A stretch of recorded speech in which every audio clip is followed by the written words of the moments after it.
হ্যাঁ, সীমান্তে পুশিনের সংখ্যা বেড়েছে, এই জন্য আমরা প্রতিবাদও করেছি। বাট যারা আমাদের দেশি, আমাদের বাংলাদেশি, যেহেতু আমাদেরই ভাই, তাদের ক্ষেত্রে আমরা বলছি ভারতকে যে তোমরা প্রপার চ্যানেলে পাঠাও।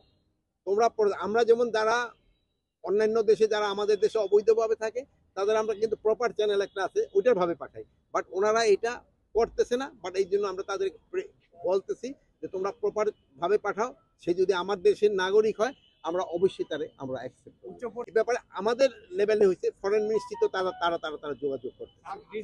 আপনারা বলছি যে গত ঈদ কিন্তু মাশাআল্লাহ অনেক ভালোভাবে হয়েছে, যেটা আপনারাই কিন্তু বিভিন্ন মাধ্যমে আপনারা প্রকাশ করছেন। এই ঈদও যেন ওই একই মাপে হয় এবং আরো স্ট্যান্ডার্ড উন্নতি হয়। এই জন্য আমরা কিন্তু যেসব আমাদের আইন শৃঙ্খলা বাহিনী আছে, ভাইয়েরা যারা আছে, তাদেরই কিন্তু আমরা সবাই ইনস্ট্রাকশন দিয়েছি। এবার আল্লাহ দিলে ঈদের সময় এবং অন্যান্য সময় পরিবেশ আরো ভালো থাকবে আল্লাহ।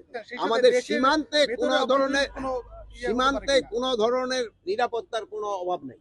আমরা আমার জনগণ সম্পূর্ণভাবে নিরাপদ এবং সীমান্ত সম্পূর্ণ নিরাপদ। আমার বাহিনী সব সময় যে কোনো পরিস্থিতি মোকাবেলা করার জন্য প্রস্তুত আছে।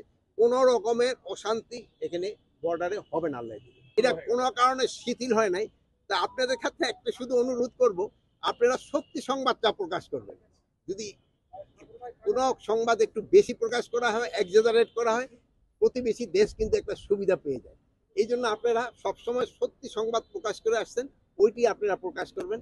এবার এইটা যদি আপনি জারি রাখেন, আইন শৃঙ্খলা পরিস্থিতি এবং অন্যান্য জিনিস অনেক উন্নতি হবে। আর আপনারা আমাদের সাথে যেভাবে সাহায্য এবং সহযোগিতা করে যাচ্ছেন, আপনারা এইটা বজায় রাখবেন। এটা যদি বজায় রাখেন, আইন শৃঙ্খলা পরিস্থিতি এবং অন্যান্য এই যে পরিস্থিতি উন্নতি হবে। আপনি দেখছেন দ্রব্যমূল্য কিন্তু আমরা কিন্তু একটা সহনীয় পর্যায়ে আছে।